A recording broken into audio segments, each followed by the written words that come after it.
There's an opportunity for the business both to get the very substantial set of new capabilities they need to succeed in the post-reform environment, along with a fundamentally faster, more flexible delivery system that, in essence, can let them make more changes more rapidly in future.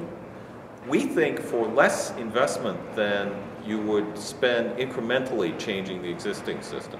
So that's the intriguing possibility here.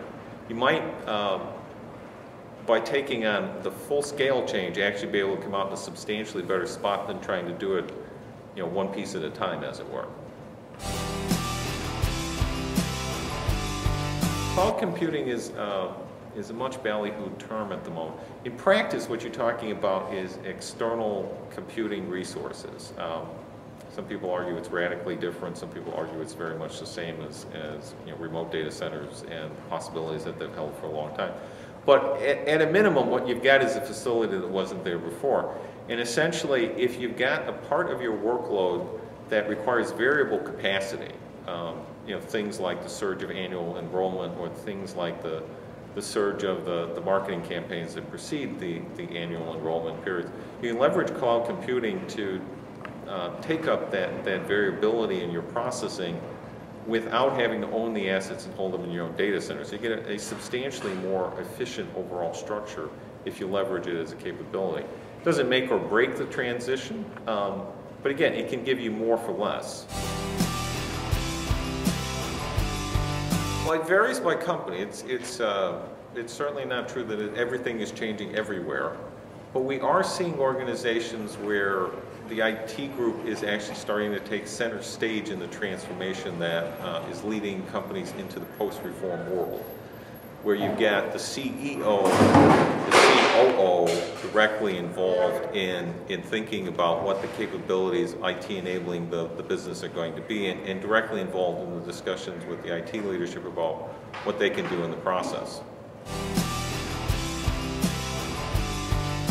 There are a lot of specific technical things that are associated with trying to create an optimized architectural design. The critical thing in our minds, what we see in practice in the CEO, CIO sort of conversations, is the CIO making a compelling case for change, laying out what is possible, why it would be helpful, what scale of investment is required, being bold about laying out what he really needs, and then being very clear on what the organization get out of it in very crisp business terms.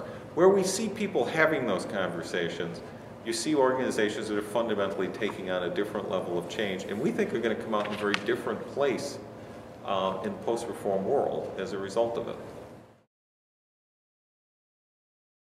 Be thoughtful about your 3-year journey.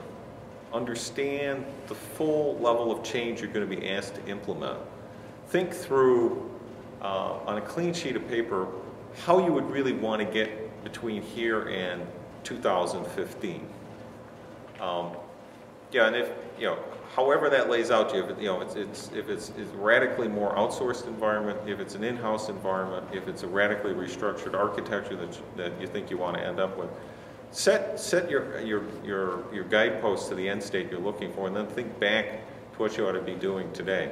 There's a tremendous risk of getting caught up in what's critically important for the next 6 months, doing that 4 times and then waking up in 2015.